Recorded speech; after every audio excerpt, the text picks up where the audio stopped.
to sort of use as your palette. Now you can purchase palette paper. It's completely up to you. I've seen students use, a variety of like any porcelain or ceramic plates that they don't want to use for their paintings. But really all the gouache will come off this plate, so you're not going to damage it. So keep that in mind. I like to have just one with me just in case. So if I could just like pick it up and then like, put it on the side, or, come back to it tomorrow or the next day, and then get back to color mixing. It's nice too, because it's pretty shallow, but it has a nice lip. So it can kind of like water doesn't kind of bleed over. I just have to be considerate. So if I have it down on something, I can lift it and I can just like put it away, right? Which is nice. I just don't, I can't like tilt it over because all that water will kind of spill over. Okay. I do have my drafting tape, right? Which is pretty helpful throughout this process. It's extremely helpful. I have my white eraser. I have my sharpener. I have a number 2B pencil, just in case. And then I have a variety of brushes we're going to be using. So there's 2 of them on the supply list. One is a number 8, okay, which is this guy here. It's a flat number 8. This is a rounded synthetic number 12, okay? That's what they look like. They're both synthetic brushes. Honestly, to be completely frank, I would say a number 8 is probably the one that you need the most.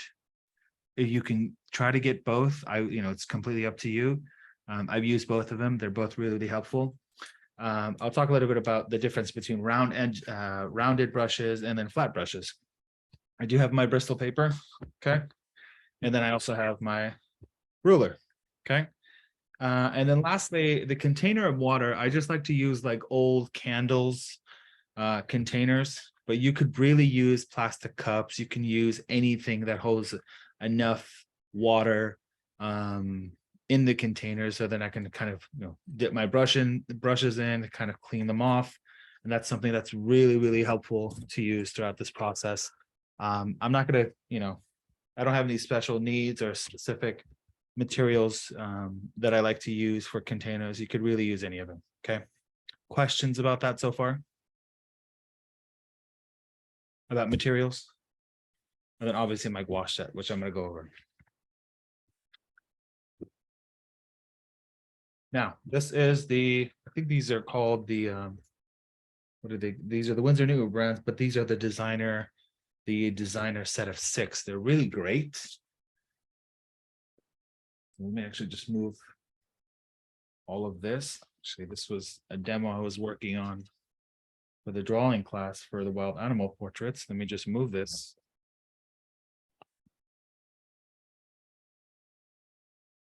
Sorry, hold on.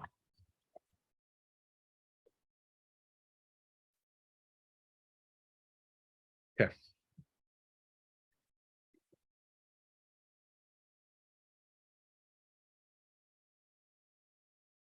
So first thing I would like to do, hold that on there.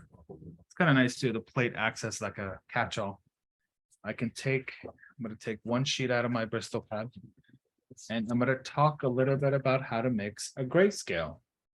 Now, the grayscales are completely optional, but I would highly recommend experimenting with the grayscale. So what I'm going to do, gonna have my paper. I'm actually going to put it more as a portrait orientation, so I can then tape it down so on my counter so it doesn't move. And guys, if the quality of the camera is too bad or if it's lagging, please let me know.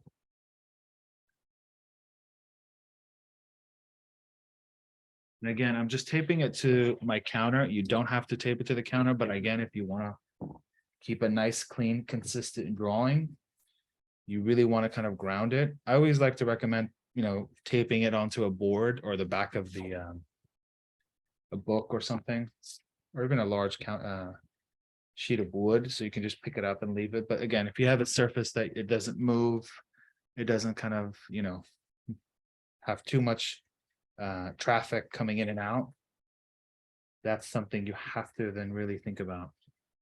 Okay. Again, I'm using with some tape. I want a nice even surface. If I add a lot of water, I don't want my paper to buckle or bow. That's bound to happen. Alrighty. So for the sake of this process, again, I'm just gonna sharpen my pencil. I have a number 2B pencil.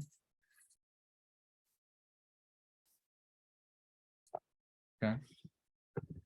I'm just gonna make we're gonna make 5 shades of gray. We're gonna start off with the top here, okay? Now what I'm gonna do, I'm just measuring this off. And that looks about around, what, 10 inches? So I'm gonna mark this as 1, 2, 3, 4, 5. We'll do 6.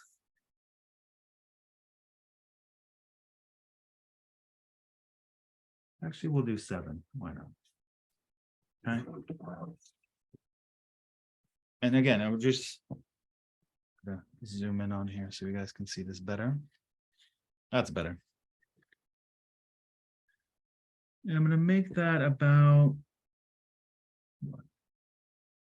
we'll say 2 inches. 2 inches on that side.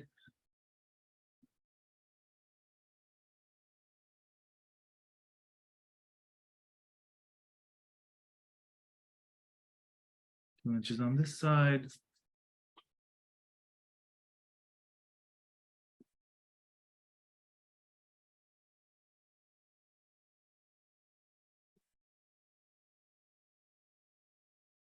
Okay.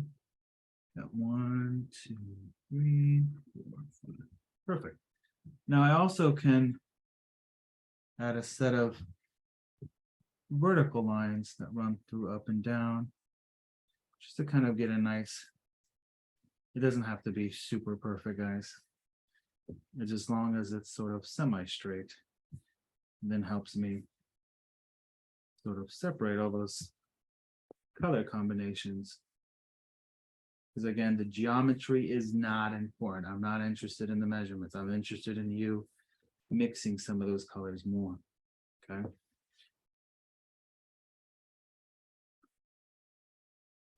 All right. So, questions about this so far? So we'll start off with the brightest as number 1, and then number 2, 3, 4, 5, and then 6 will be my darkest. Okay. Now, what I also like to do is, again, I like to take a piece of tape, and I'm just going to tape the first one.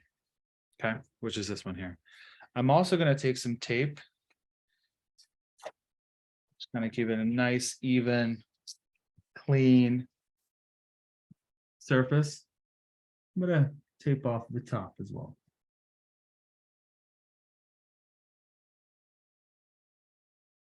Let's do the side here.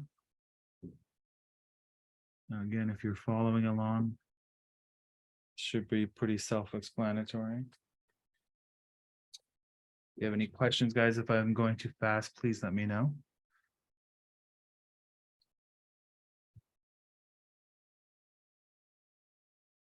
Okay.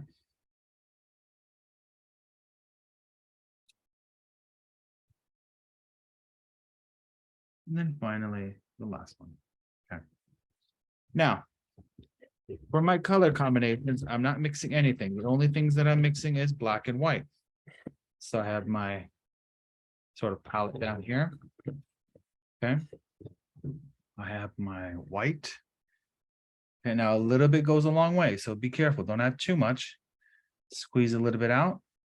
Okay. That's a little bit on there. Great. And I'm just going to add a hair of the white, not too much. And what I like to do, because I have a plate, I kind of make it look like a fully, round circle. So for example, I have one side has white, the other has the black. And again, because I'm working with gouache, I don't need a palette knife, because I can mix it with my brush.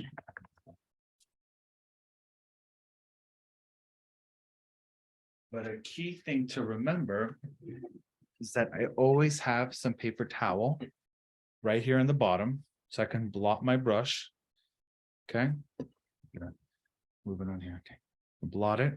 So if I mix some colors here or here or here on the palette or on my plate, I can kind of, blot it on there. Okay. Now, let's start mixing. So I'm going to gently just mix my first color, which is the white. Excuse me, not mix. I'm just going to apply it. Now you can feel there's this sort of almost not a resistance, but a really kind of interesting texture to the gouache. Okay.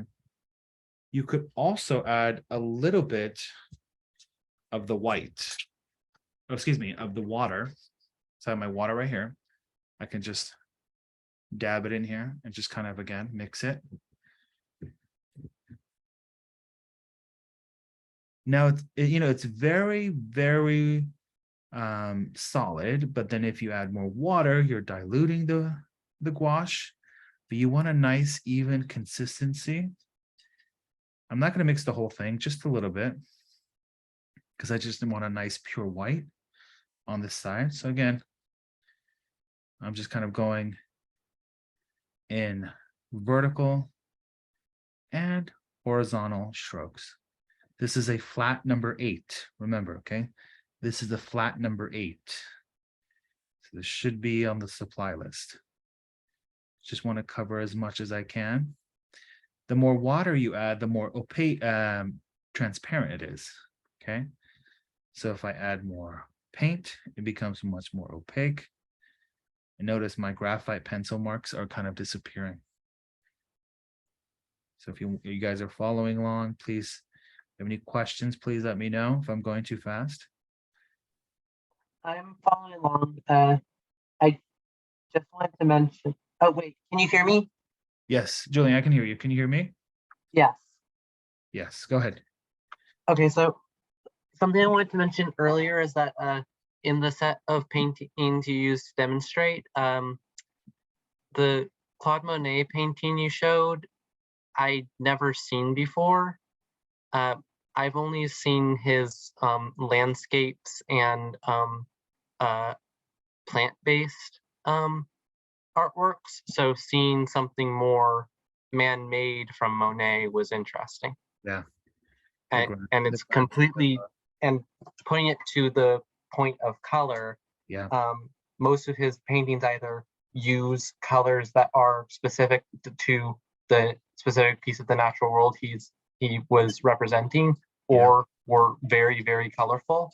But that man-made landscape was a more muted color palette. Yeah. But It's interesting too. Some of those colors that he uses is just, again, so considerate and mindful. He's really thinking of a landscape painter, but looking at the industrial world, looking at the technology where trains are coming in to our environment, especially from during his time. But I always love to see kind of like the development of how, certain technology changes artists' perspective, especially nowadays with digital art, that there's still something really seductive, but also really pleasurable when we're looking at traditional works of art, which is really interesting. But he's a great artist to look at. So I'm glad you liked it. Righty, so I have my first layer down. I'm also, oh, you know what? Actually, what I just realized, this tape is underneath that, so I need to pick that one up, but I placed it right here. So I'm going to lift that up. Again, I'm going to put this back.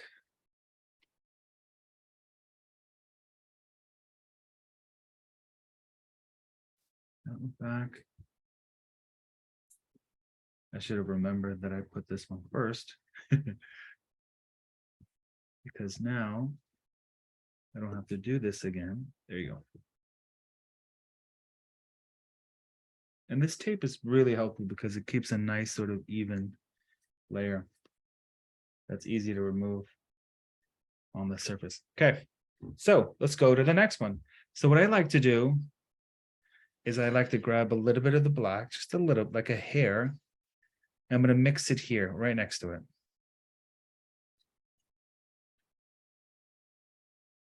You guys can see that. Sorry, my shadow on my phone is on there. I apologize. Add a little bit more. And I'm not mixing it into that white, but I'm just gradually looking at that viscosity, the thickness and thinness of the paint. And I want to see how far. With gouache, you really have to think about not adding too much at a time, but when you're mixing with your larger paintings, a lot of it actually is helpful because then you can rehydrate it with water. It's not, it doesn't fully dry, to be honest. Okay. Now what I would like to do, again, I'm just going to apply some tape on here. It's on to number 2. Okay. We're going to see how this looks. So again, there's no tape on there. Just got to be mindful. Again, it's going on really, really quickly, which is great. It's still pretty transparent. But it's really, really great to see how it looks in contrast to the first color, because then you'll start to see that intensity even further. Now I'm putting on more opaquely. And again, it's okay if it goes slightly above the first layer or the first swatch. You really want to sort of, again, get a nice consistent tone on your palette first before you can start to see it slightly light. I want to lighten it up just slightly. When with gouache, you can't, it's really impossible to remix a color once it's on the palette. And later on, like next day, if I want to mix that same gray, it's really difficult to get the exact same color because it's so different every time. It's easier with acrylics and oils, but it's not easy with gouache because they dry a lot faster. Okay, but you also get time is not on your side throughout that process. So I'm going to let that dry. And we're going to move on to the next. Okay.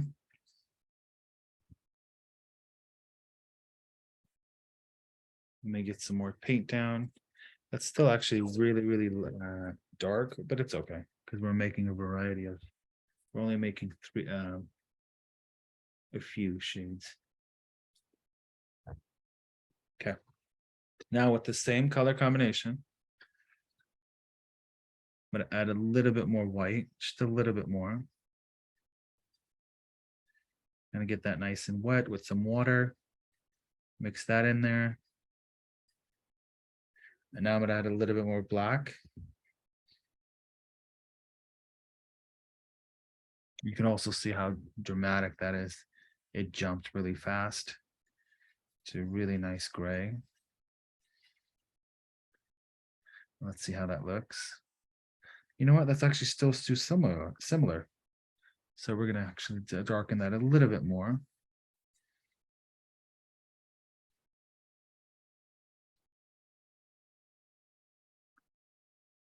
That's better. And it has this really nice velvety texture. So you're not going to get that sort of painterly quality when you're painting with gouache, okay? You're getting a more matted, more soft, more opaque color combination. But really your brush stroke, that's why it's nice to use a number 8 flat instead of a round number 12. The number 12 is good for blending more because it's rounded.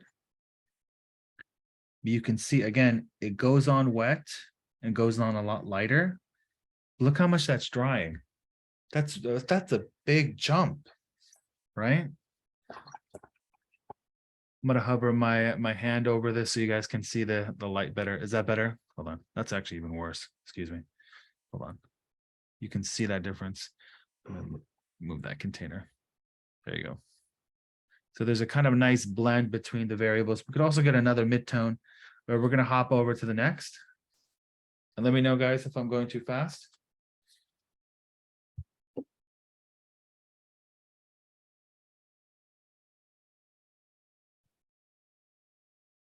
Okay, now with the same color palette, we're just gonna add more black to that. Again, I want to clean my brush. You could also blot it on your paper towel. Okay. Just remember, also another key thing would be to sort of remember the fact that because we're painting in this aspect, that this process will be messy. We'll make mistakes. It's bound to happen. But you really want to get that nice, even, consistent tone and tint and shade. And remember, we're just making a grayscale.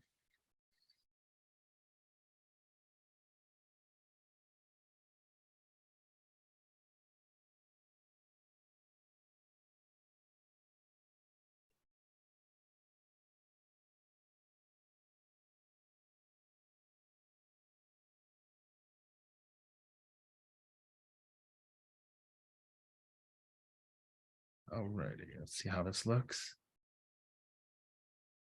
Maybe a little bit darker. A little bit. Oh, it's actually way too dark, but it's okay. We'll blend this.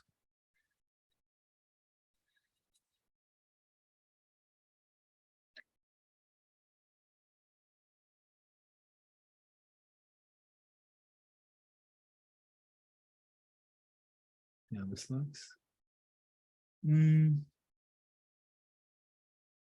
don't know. It's still a little too light. Hold on. More. Let's see how this looks. Oh, that's better. Add a little bit of water to dilute it. A little bit more black.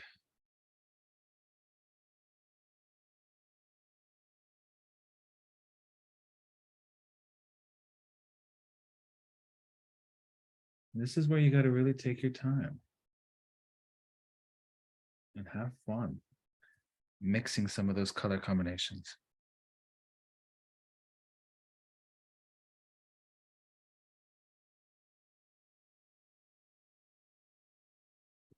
That's good. Yeah. Now let's go to the number 4.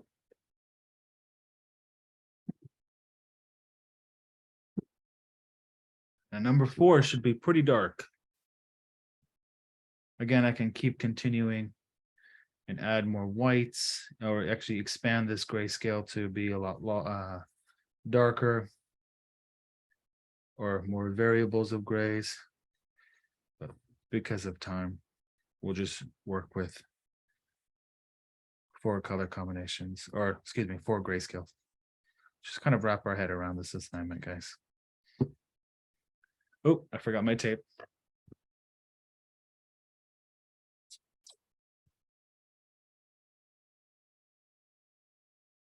Righties, I have my last one, or second to the last, I should say.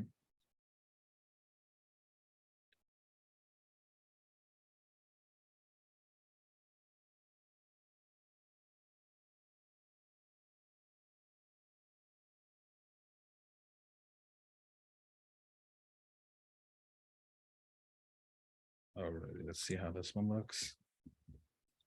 Oh yeah, need a little bit more black. Want a really nice gray.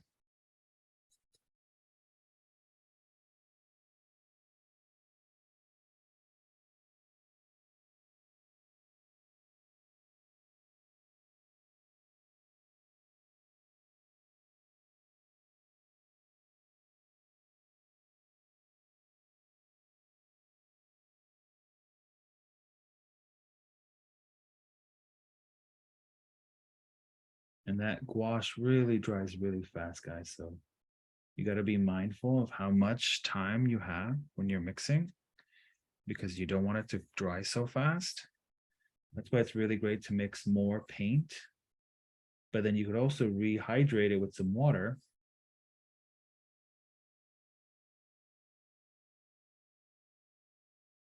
Alrighty. Now let's take this one off. And then lastly, we're going to do just straight black from the tube to see how that looks.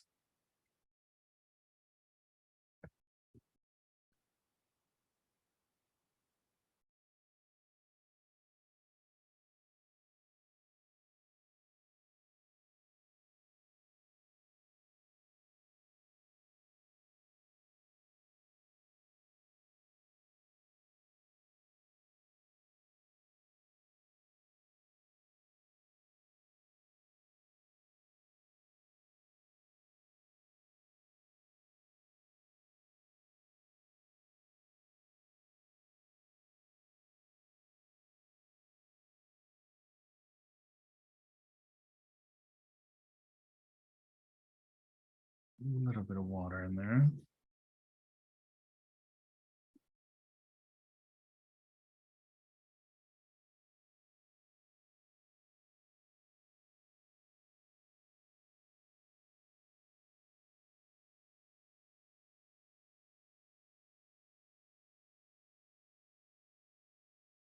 That nice, even consistency.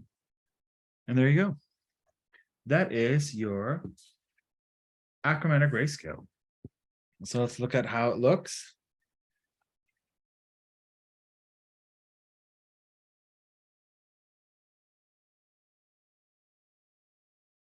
And that is why we like to use the tape. Any questions about this process so far? Pretty self-explanatory, correct? This reminds me a lot of the gradient that we used on the ink wash assignment. When we were preparing for the ink wash assignment, you had the instructions had us do a gradient. Yep. And this is very similar to that, the same monochrome. But you can see too, it's much more opaque with each variable, right? From 1, 2, 3, 4, 5, and then to the 6, which is the black. Yeah. See how different and how opaque it is. Go ahead, Julie. 2 and 4 look slightly less than opaque, but they all look considerably more opaque than the ink did. Oh yeah, absolutely. Okay, so then now for our color wheel, we're going to do it right down here. Let's talk a little bit about that. Okay, now this is required.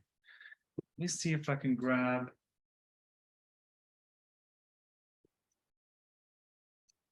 Let me see if I can make an 8-inch diameter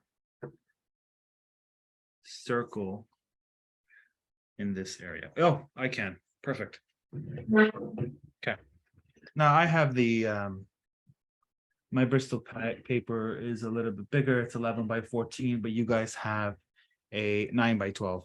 What you should be doing is actually using a new sheet of paper. Okay. You should be using a new sheet of paper. Okay. But for the sake of this demonstration, I'm going to be making a perfect circle in the center, because then I will be able to use that as a guide. So this is about, put it under, let's say, it's that top. So, and in order to create one, guys, you really have to use a compass, but you could also use a plate, which is actually really, really helpful.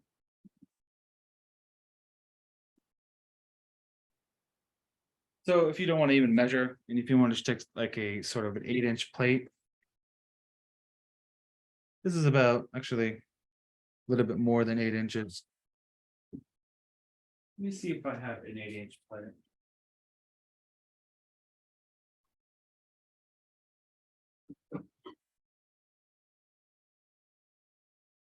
I'm going to try to use this. I'm going to use this bowl to see if this would work.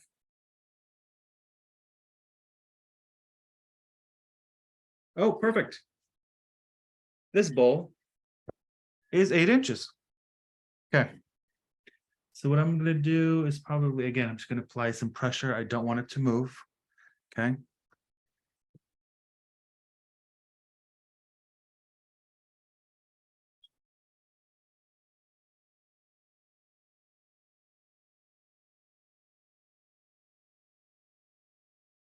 gonna go over it a few times.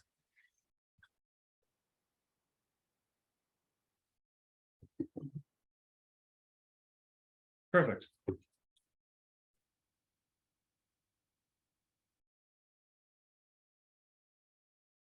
Who would have thought we're gonna be using dinner wood? Right? Again, this is around. Hold on.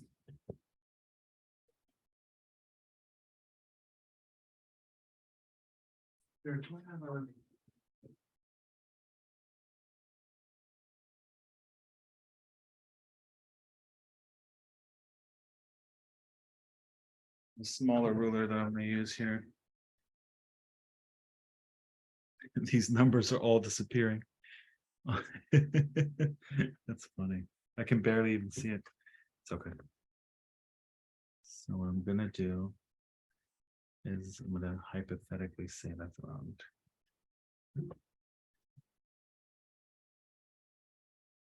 I'm just dividing it into half.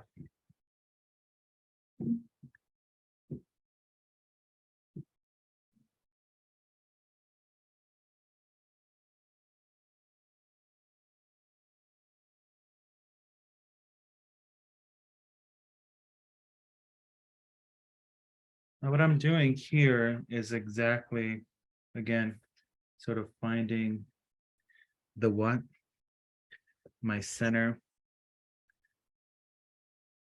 And you don't have to sort of calculate any of this, but this also helps as a guide.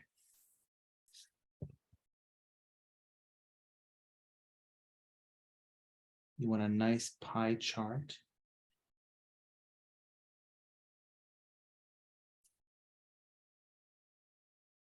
Okay.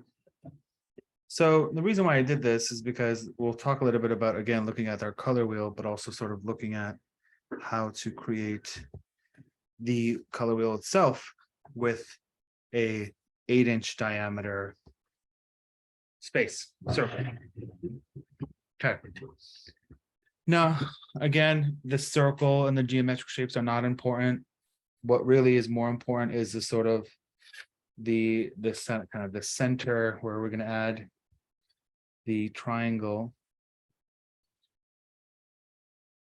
So I'm going to add one here. And again, it doesn't have to be perfect. Okay.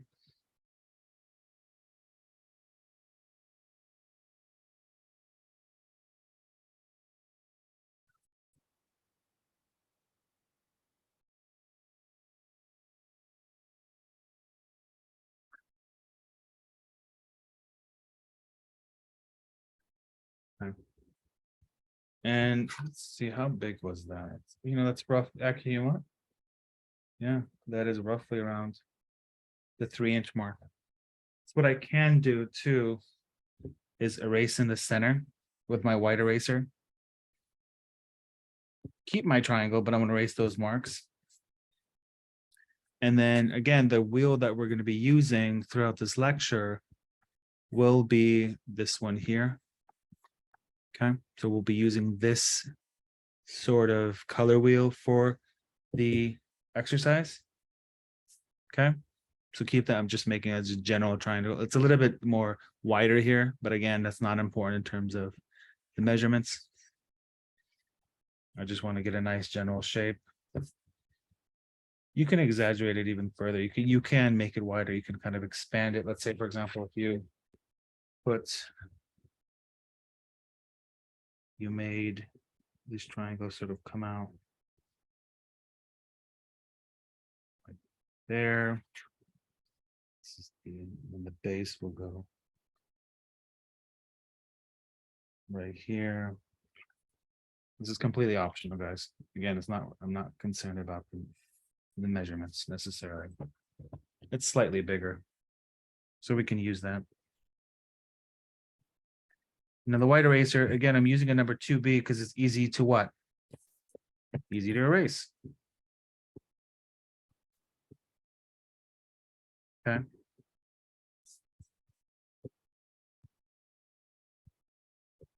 Now, based off, again, on the lecture, you notice that there's a line that runs through right in the center. So it probably goes right, I would say right around here. And then it also juts out here. Or actually, no, excuse me. That's not it. That's way too high. And it comes out here. It kind of goes more as like a straight diagonal. Like here. Yeah, that's better.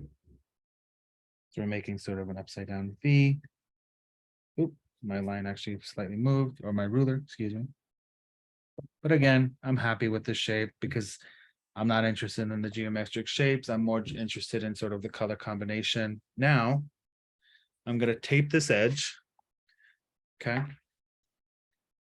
Is that better? I'm going to tape this area. And before I actually do that, I also can look at sort of adding another triangle.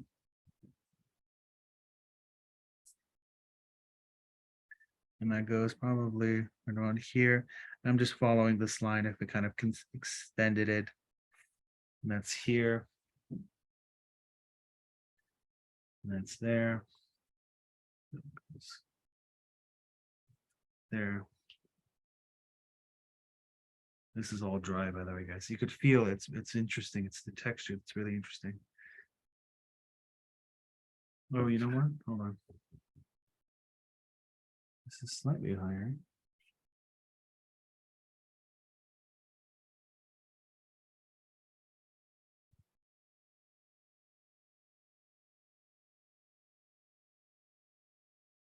There you go. Now on the opposite side.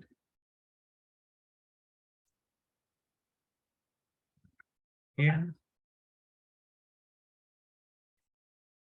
Almost looks like sort of an octagon shape. And the one down here.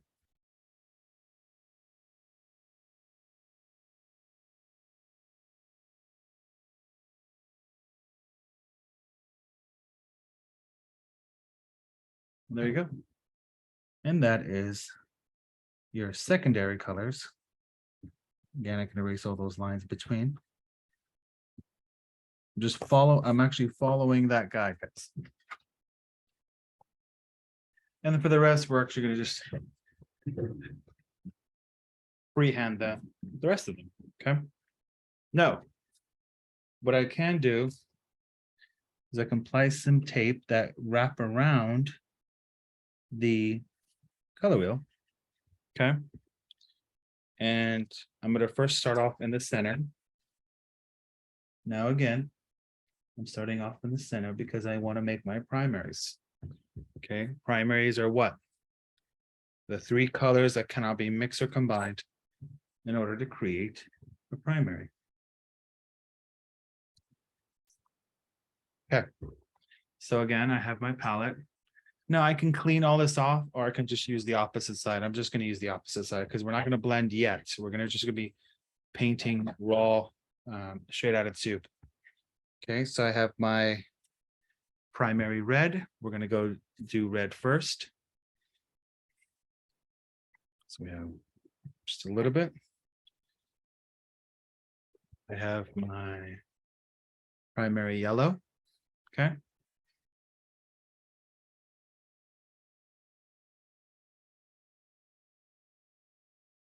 And again, guys, take your time. Don't waste too much of the wash. They're only small tubes. And then I have my primary blue.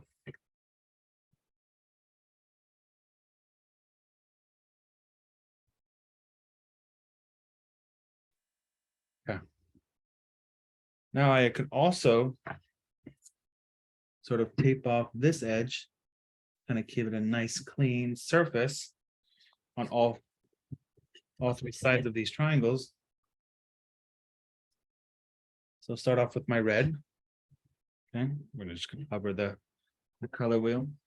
Again, I have my paper towel. I like to fold it. Use a cleaner side. Put it right over here. Gonna clean off my brush with my container of water. Blot the paint. I'm gonna get all that excess water out. all that excess paint that we did with the black, because you don't want that to mix with that color. Okay.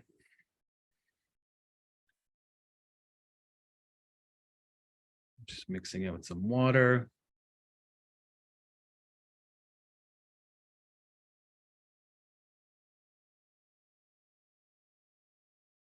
Okay.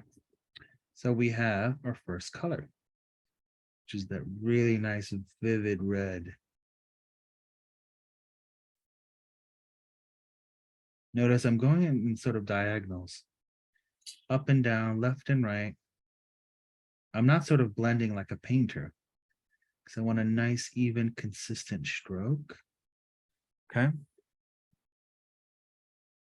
going to go over that one more time.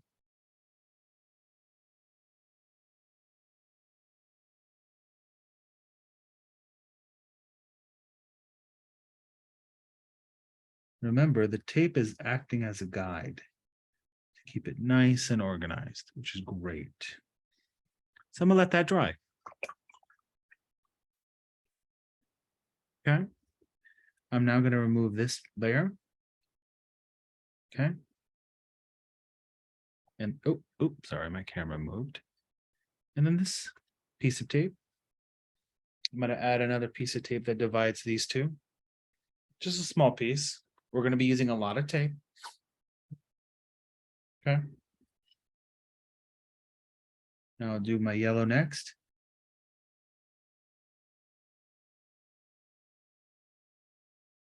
Okay.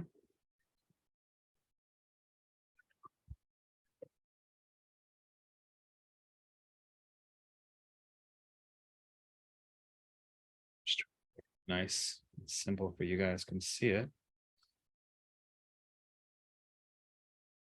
Okay.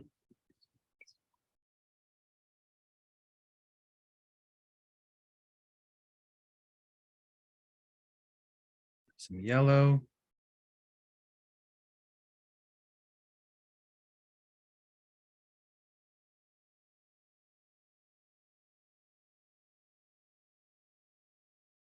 Oh, you know what? There's hints of the red in there. I need to clean that off. So I'm just going to paint over it with more yellow.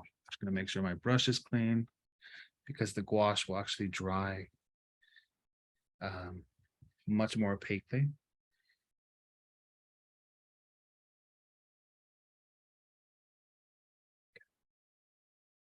There you go. That nice yellow.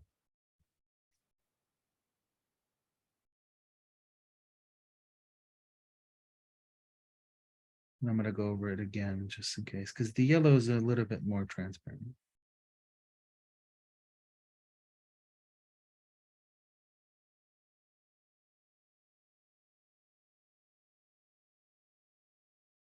Okay.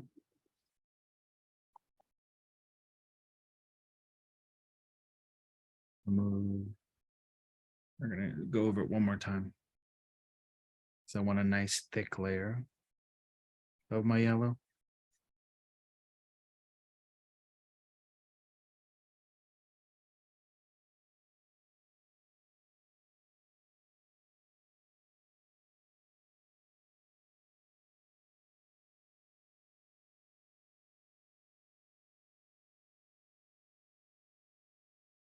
Okay.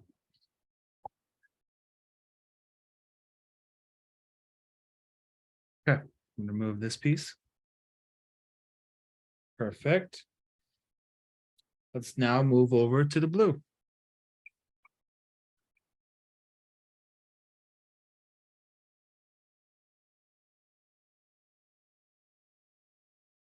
This is a really nice blue.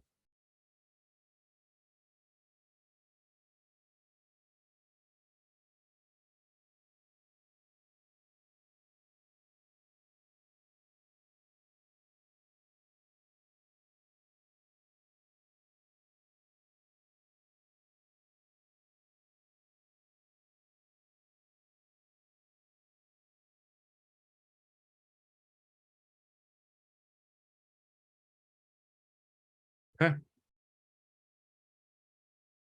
That blue is pretty dramatic. It's very dynamic, which is great.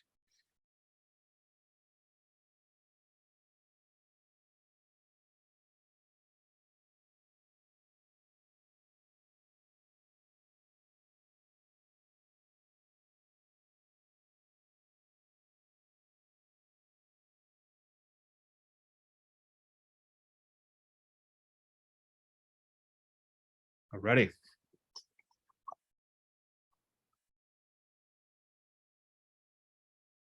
Now we have our wonderful primary colors down.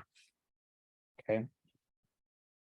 And if you're following along, let me know if you have any questions or concerns throughout this process. Okay. You have your primaries. Questions so far about this, guys? Move on to secondary colors. Now, this is something we have to work on our palettes. Okay. Now, again, the ratio will all depend. We're going to move over to this orange color we're going to be mixing. We're not working from the tubes directly. Now we're going to be mixing. What do we mix? Red and yellow. Again, I want to get a nice clean brush going. Okay. So I have my kind of yellow here. I'm going to kind of put enough on this side. Take a little bit of the red, mix that. You could see how strong that red is. I'm going to add more yellow. And that's sort of a great orange. Now, before I even apply it, I need to tape it down. Got a nice clean surface. Okay. Again, I could tape this side. Okay, and then tape that side.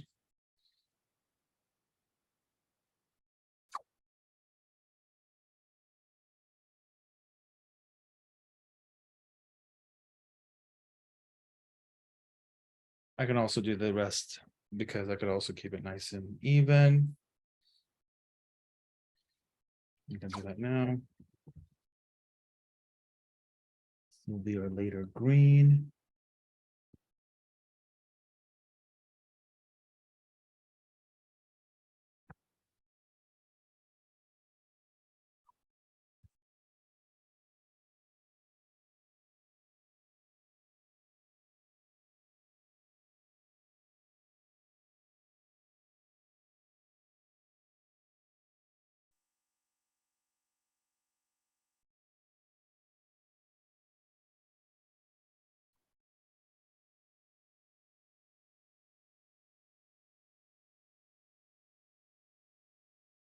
Okay.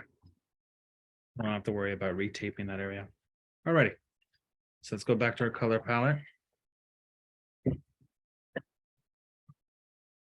Okay.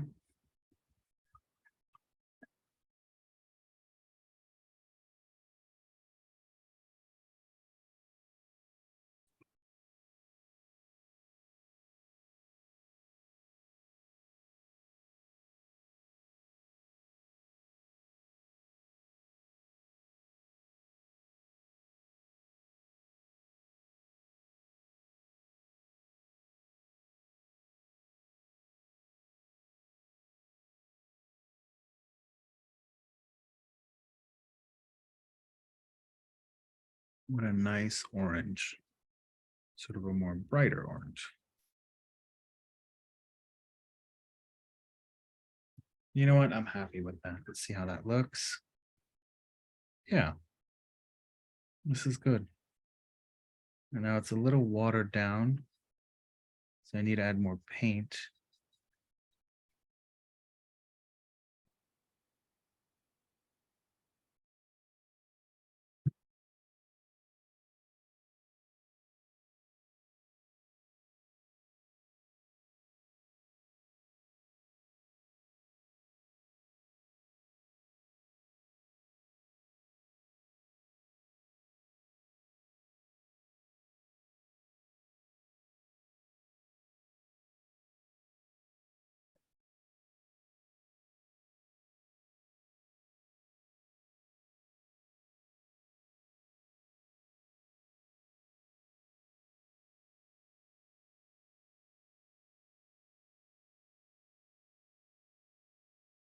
But again, actually too orange now, or too redder.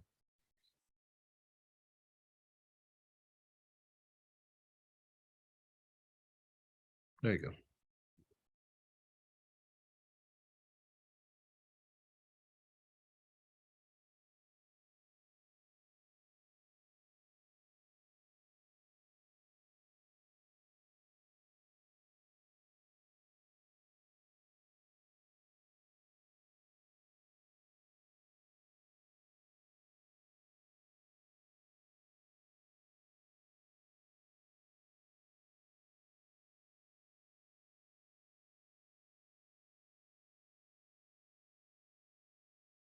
Okay, that is my orange. Now let's make a green. We're gonna hop over here. I'm gonna make some greens. I'm gonna pick up some yellow. Okay. Add a little bit of the blue.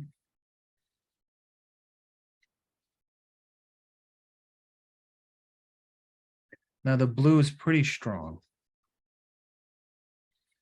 You can see I added just a little bit at a time.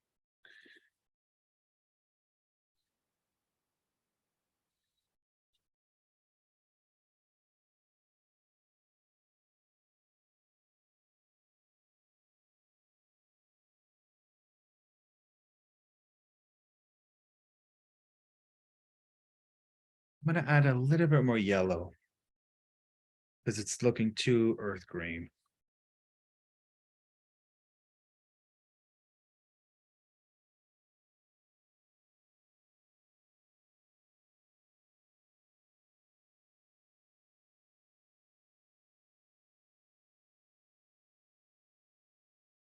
There you go.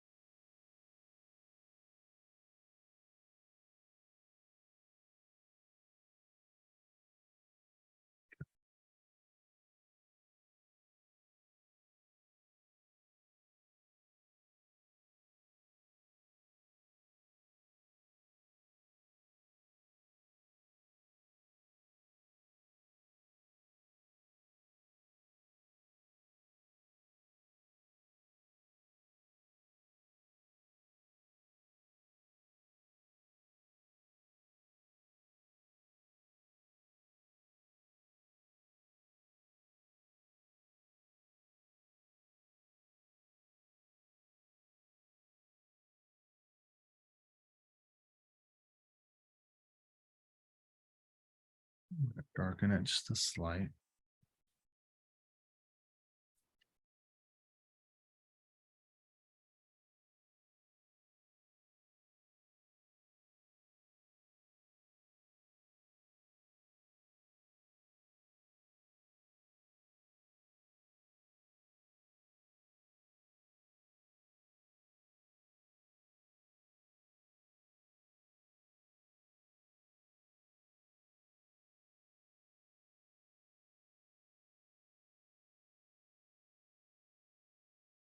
Okay.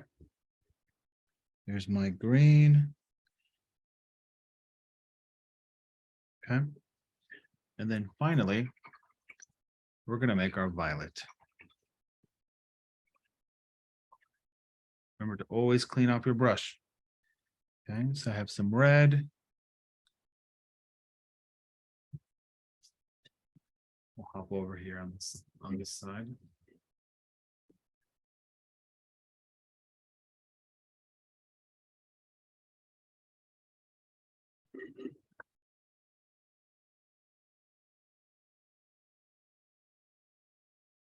We'll use this as the red.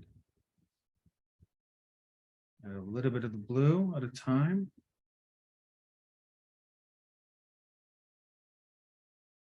That nice purple or violet.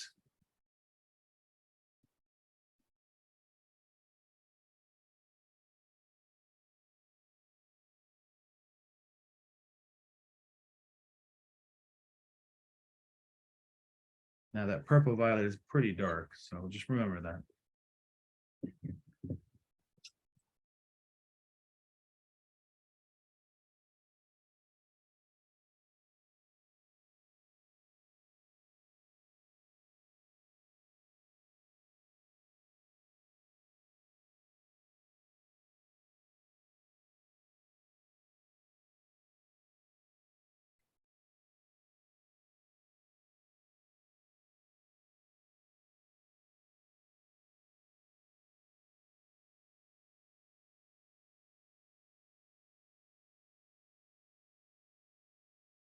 Okay, that's my violet. Now,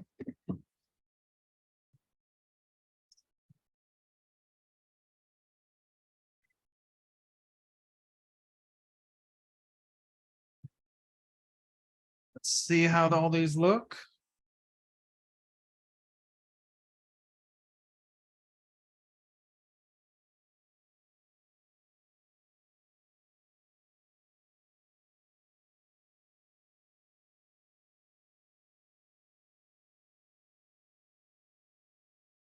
Okay. Looks pretty good. So then now this is interesting. The next part, I'm just gonna wash my hands. Give me a second.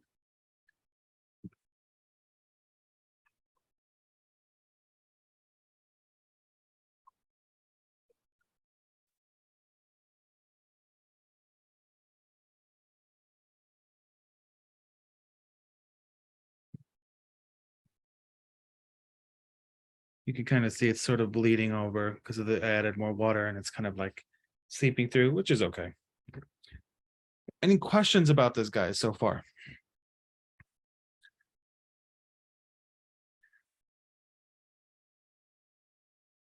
Okay. So then now, trying to adjust the camera. Let's talk a little bit about how to add the next pieces. Now, what I would do is, again, sort of look at the color combinations from the color wheel, but also then remember part of this process would be to sort of use the color wheel in order to kind of look at how those colors were mixed, but also looking at sort of the geometric shape. So for example, on the color wheel itself, now remember, we're not worried about the geometric shapes at all. I'm just going to do a screen share. Okay. We're really just trying to then figure out loosely, like how to then apply secondary, tertiary colors directly onto our actual circle. But if you notice, if you just add another circle around these kind of interior circle here instead of the exterior circle, that's actually pretty easy to do. So for example, and you can just freehand this, to be honest. Let's just say we'll start off right here. Okay. We can just say kind of curves this way, kind of curves this way. Okay. Curves that way. Curves this way. Curves this way. And then curves this way. So you have a circle within a circle. Pretty self-explanatory, right? But then you can then just go back to the reference and then just look at it and say roughly, oh, this is my primary red up here, right? This is primary red, okay? Here is tertiary orange red, right? Between here and here. And then here, directly here, is the secondary orange. So it's right in there. But between that is the tertiary yellow orange, and then yellow, yellow green, green, green blue, blue, and then so on and so forth. Okay. Now you can do that if you would like. It's really up to you.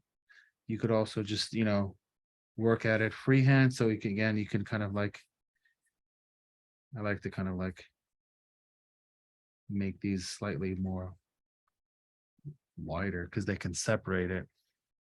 And within that, I'll just say, oh, this is my, and I just do this freehand because it's not important in terms of geometric shapes.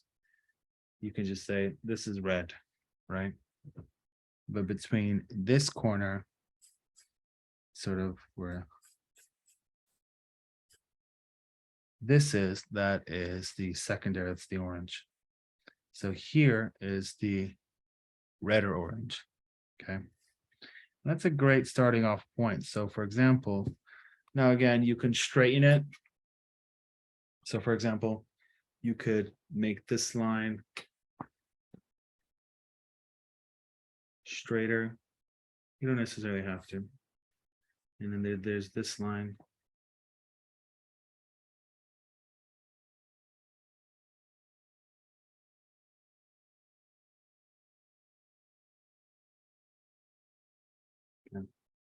And then you can, again, use your eraser to kind of eliminate all those excess lines. Because they won't show through on the gouache, which is great because it's so opaque. So for example, I can just add a layer of the red. Again, I'm just using this as a guide. On top of this.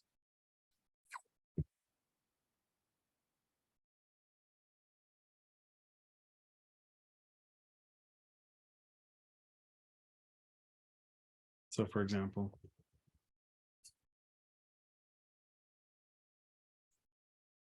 my brush. Again, after each class setting, guys, you should take some dish soap and clean off your gouache paints in your bathroom sink, okay? Not in your kitchen sink. Keep this in mind. So for example, I could just add some red here.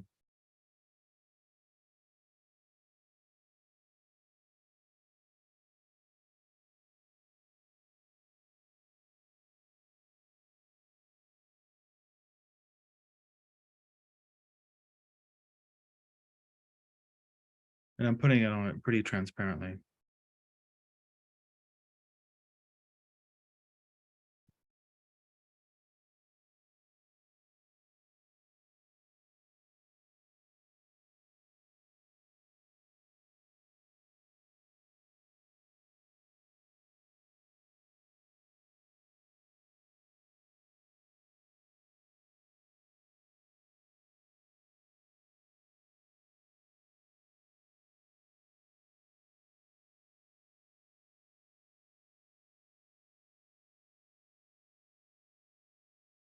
And you can just do it one at a time.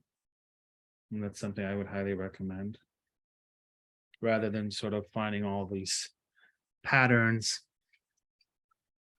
and all these lines and gridding them off. You don't really need that, to be honest.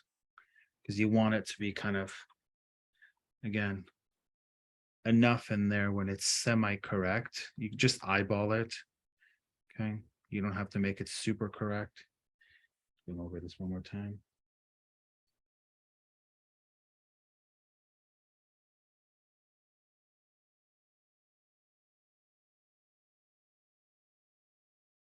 And you want to kind of work semi-quickly, evenly, consistently, because again, the wash will dry pretty fast, guys.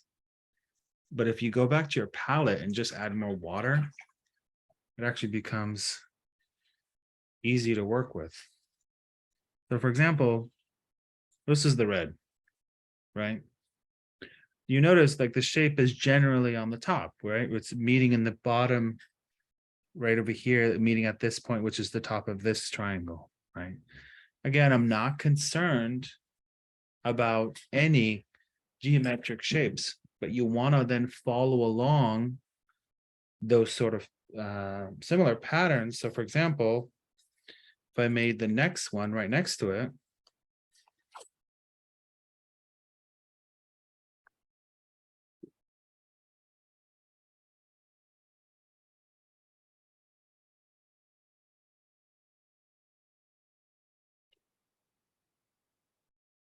okay, and this is the more redder orange. So this is a tertiary color. How do you make a tertiary color? So it's more of the dominant primary color and less of the secondary color. But this is interesting because again, we don't have orange from the tube. So we have to make an orange again from this color combination of yellow and red. Then we got to add a more red to that ratio in order then to sort of see how it looks. So for example, I'm just going to add more red to here. And again, this is what I'm doing on this side so you guys can see. I'm adding more red here because it's still more liquidy. And I'm just eyeballing it and seeing how close it is to my red, which is my primary. So one tertiary color is one primary and one secondary color. Okay. So then, for example, if I apply it, and that looks pretty good, I can then go back.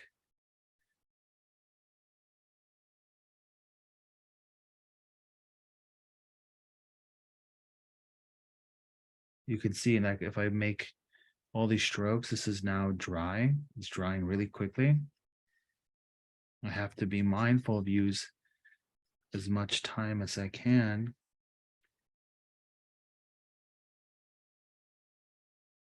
to kind of then, again, generally get my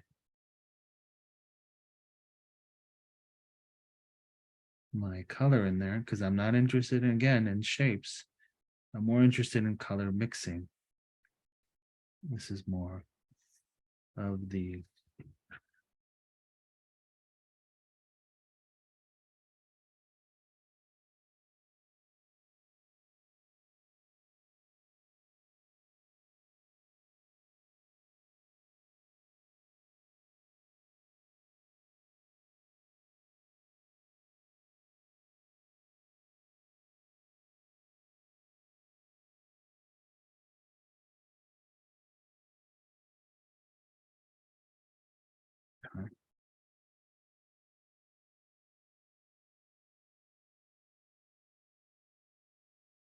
and it does dry a lot more matted, guys. So remember that.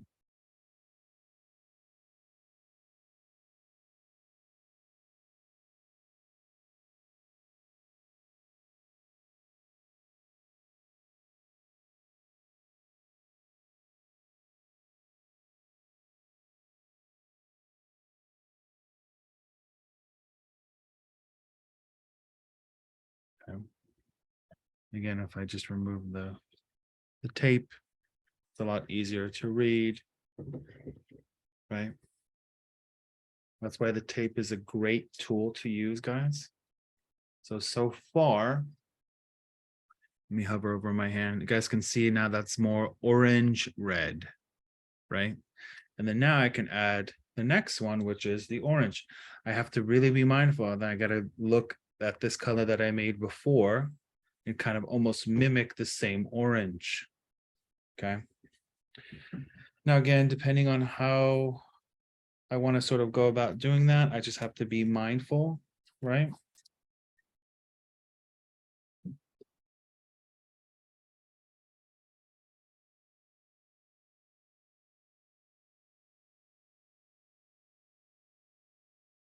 Okay. So again, I get to take my color palette. You know, my brush.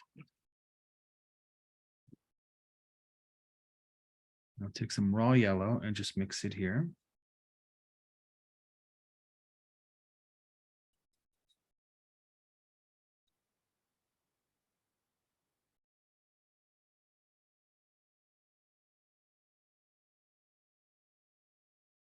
And that's actually pretty good. Hold on. Yeah, that's actually pretty good.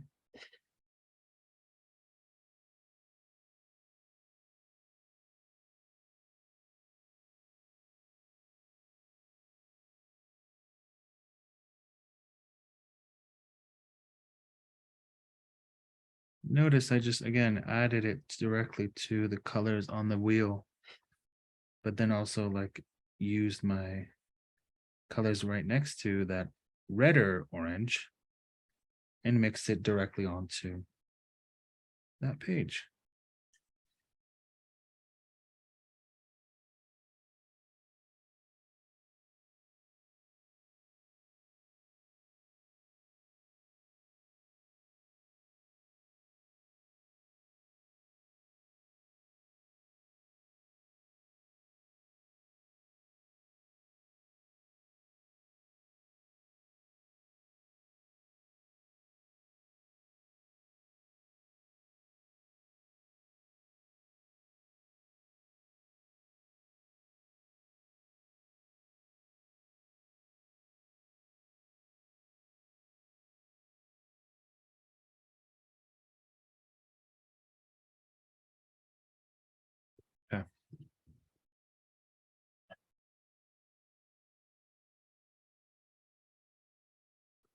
Alrighty, and that is my secondary color. You can kind of see it if I hover over my hand.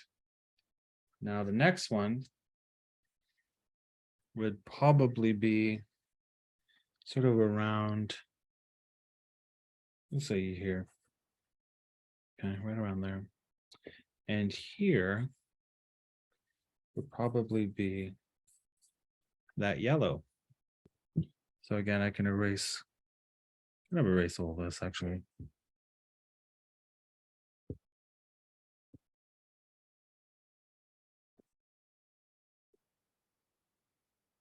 Oop, I shouldn't have erased too much because again, I don't want.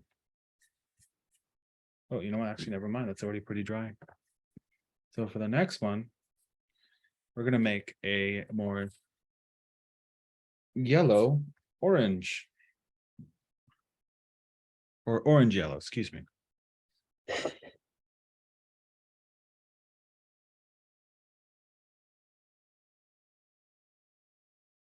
Okay.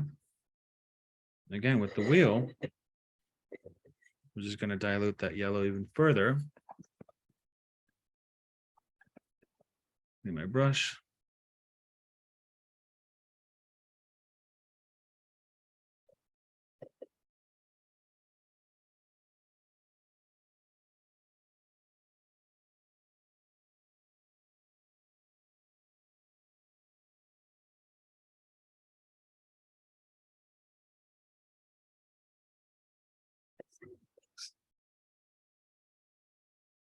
It's pretty good.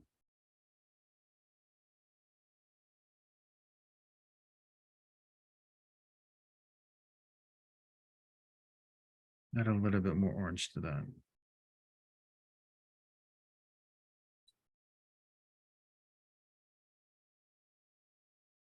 That's better.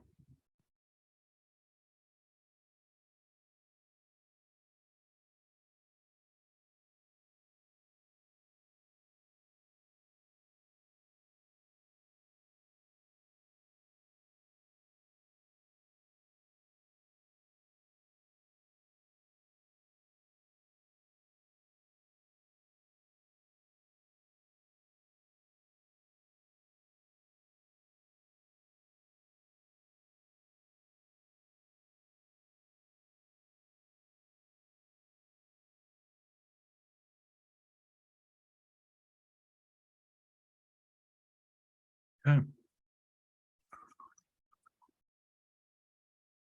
Now that is more of the orange yellow.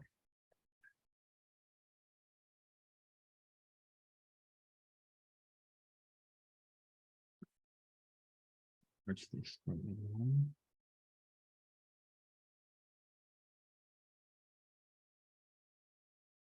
you go. Okay. I'm going to move over here.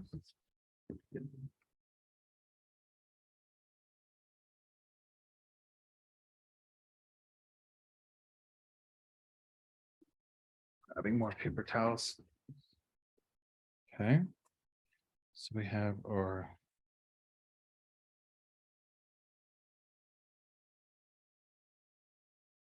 erase some of this.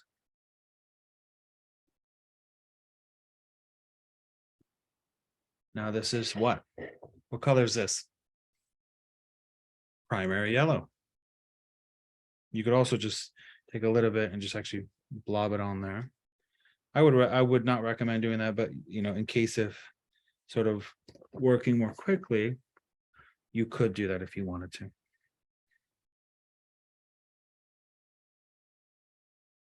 But that's only for the primaries, guys.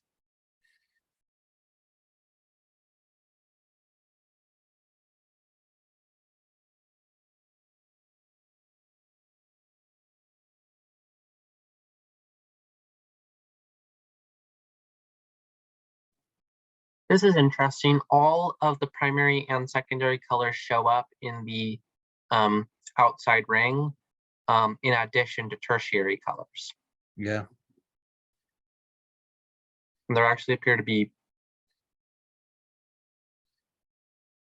two different versions of each secondary color and then the tertiary color. Mm-hmm. like there's a orange that's more red and orange that's more yellow, and then a middle, Yep. actual middle color. And Or that's actually, no, really- that's the tertiary colors are what's between the red and the orange and between the yellow and the orange. Yep, exactly. So it would be primary, tertiary, secondary, tertiary, primary. That Okay, makes sense. so what other questions do we have so far? How long has this been? It's been a few minutes. It's been about what? Let's say an hour. So we've done an hour for the lecture so far. No, actually, no, an hour and 43 minutes, excuse me. We'll say what, 15, 20 minutes for the lecture. Color wheel, we'll take another 20 more minutes. Achromatic grayscale. Now, this is not required, but I would highly recommend doing it if you would like. Okay.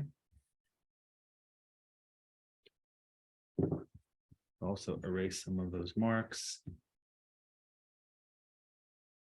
All the pencil marks will go away. Okay, if you want to keep it nice and sort of consistent. So then now, hopping over to the next one, we have a tertiary yellow green. Now that's probably around, oh, you know what? Actually, I made this one too big. We're gonna make this slightly smaller. Okay.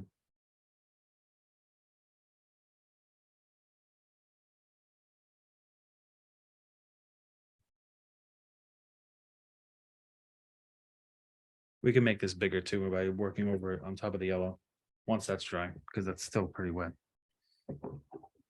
Alrighty. Tertiary yellow green, which is this one right over here. Again, take my palette. Now, again, we have to mix a nice green in order to get this, excuse me, to get this color. Excuse me. Ready. So I have some of the green here. Now, if you take just water and just go over the dry areas on your plate, look what happens. You rehydrate it with water and you could use it again. But I need to add now more yellow to this process. So I'm going to take some more yellow. I'm going to place them right over here.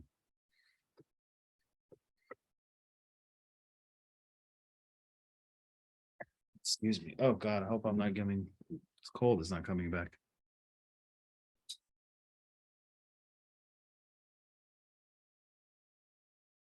Let's see.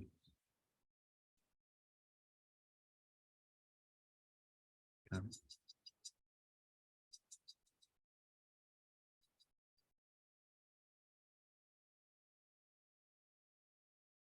trying to move my hand so the camera doesn't focus more on my hand.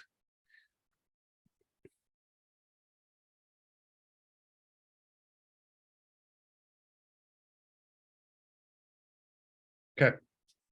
See how this looks?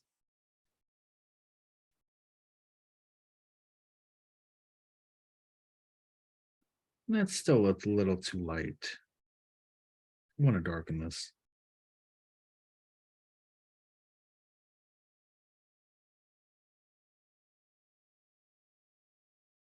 A little bit of blue.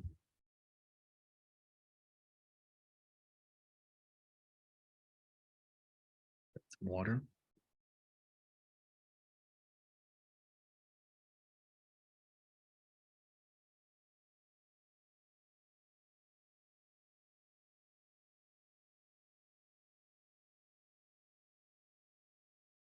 There you go.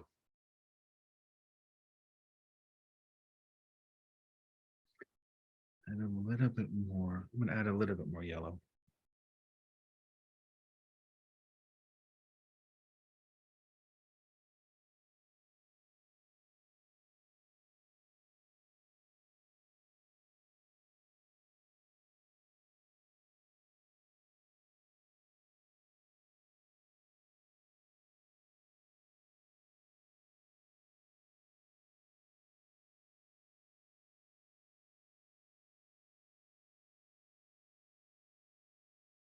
That's better.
Alrighty.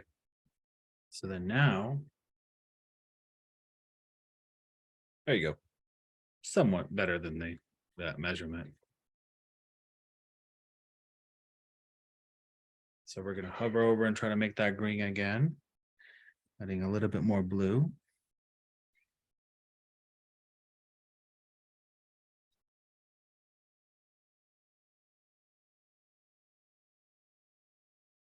You know, we got to add some tape on the side.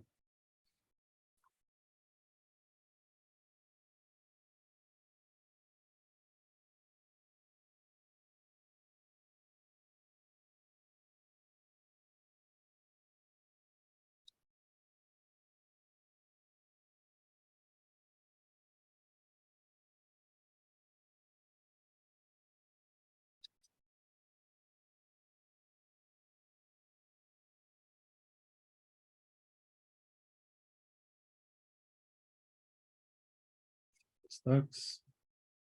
That's it there. That's pretty good.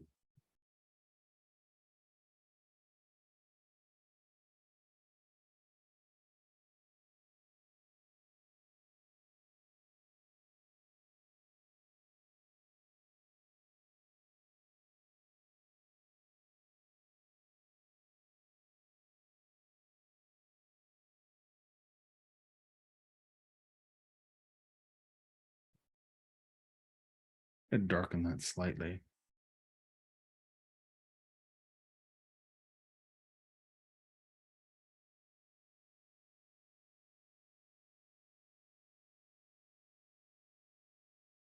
There you go. That's better.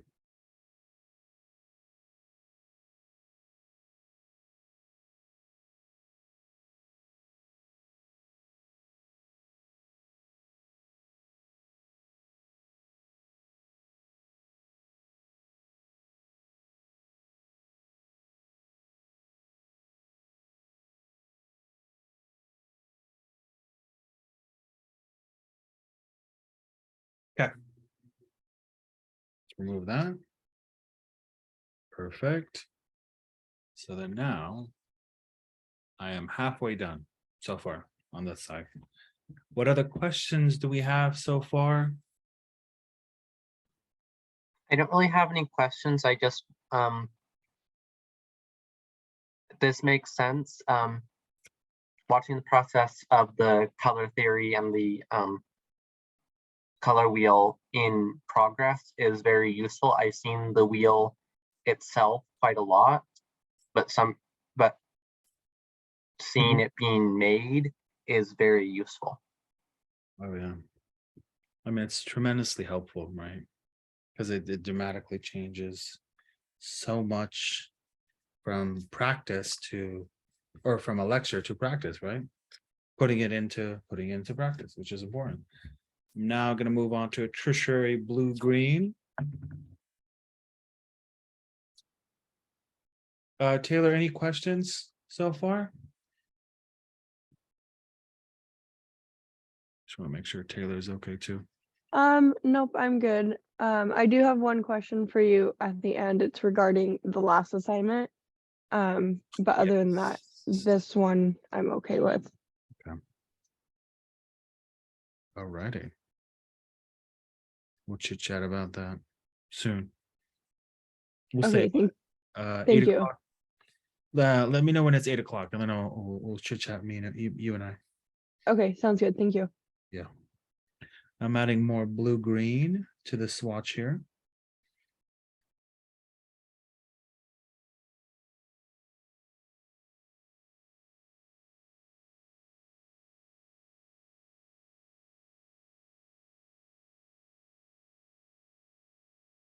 This reminds me of that movie, with all the colors. What's that movie? When you're painting all the colors. But now this is a more, again, turquoise, green, blue. Okay.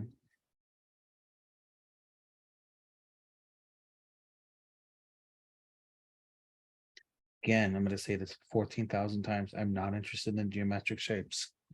I am not. I want to see how well you can mix color. Right. Even though I bled over slightly, it's okay. Now, what's the next color? A primary. Now that's probably around.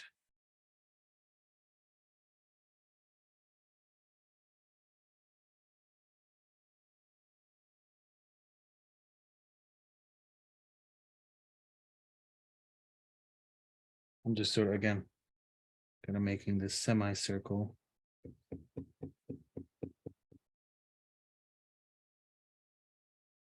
The white eraser is a great tool, guys. Don't underestimate it. It's really useful.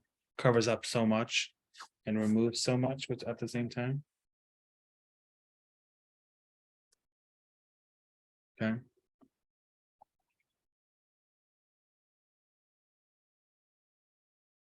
This is raw blue.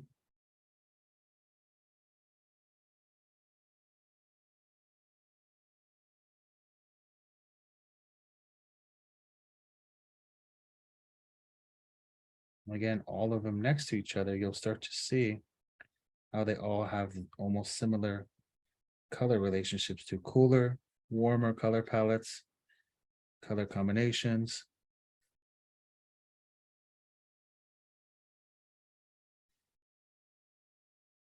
And then next week, I'm going to do another demo just in case if you guys need more additional help. So keep that in mind. Need any additional feedback about your work, I'll also be available because next week we'll have a studio work day. Okay.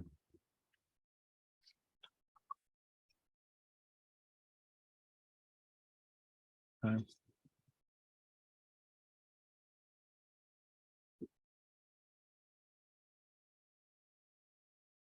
Next one's probably like right around here.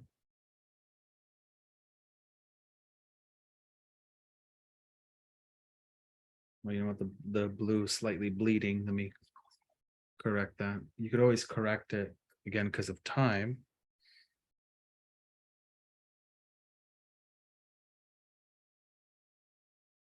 Just quickly make, your stroke go in the opposite direction, kind of like drag the paint, the gouache, so it doesn't bleed the opposite side. And then again, it'll dry in a matter of literally seconds. Now I'm going to add a little bit of the violet blue. So I'm going to take more blue, a little bit of red at a time.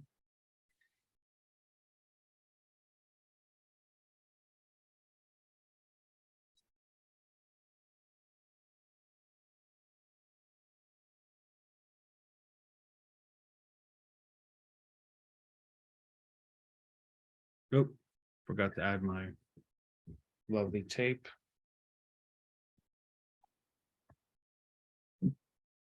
Say there.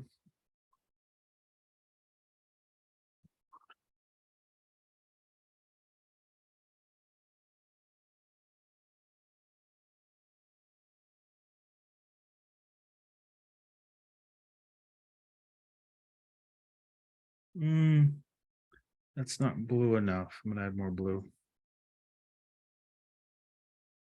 There you go. That's better.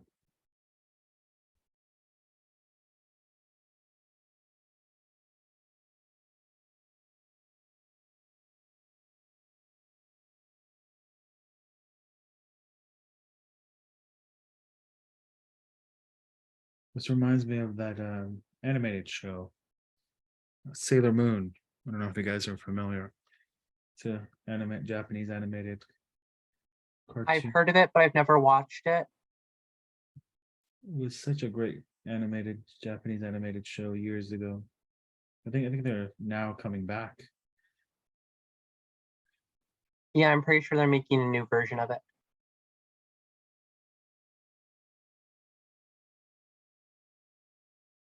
Notice the directions that I'm going, guys. It's really important. You want to go up and down, left and right. You don't want to blend like you're actually physically painting a landscape. Yeah, you just want a nice even consistency. And again, a part of this process is getting familiar with the paint. But also sort of again looking to see how well those color combinations are working. Okay. Let's go to the next. Just gonna correct this angle.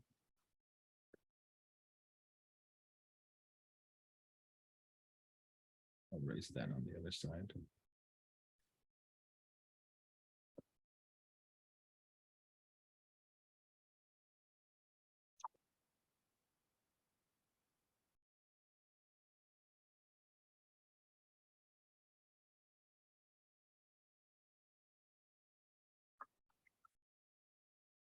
Now again, this is more violet. So we need an even violet. So it's more red.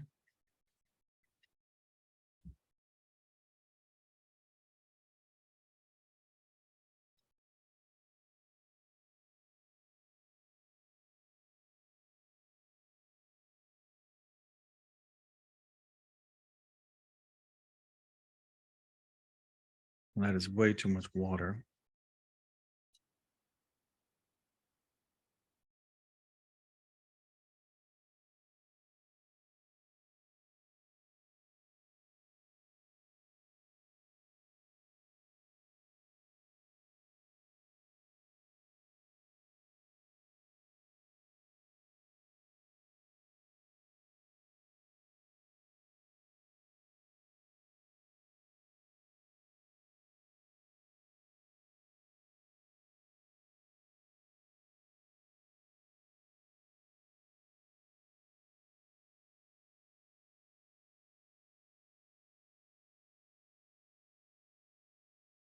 Okay. And then finally, our last color. I need more red.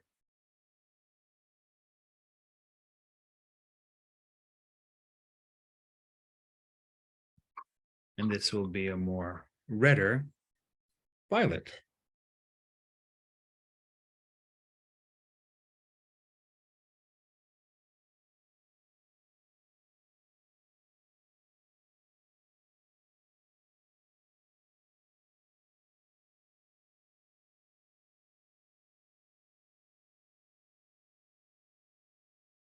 It's a little bit watered down.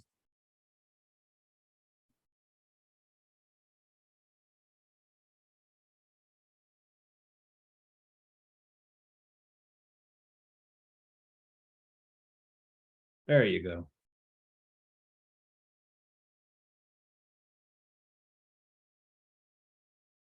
Oop, went over my lines. Oh well, it's okay.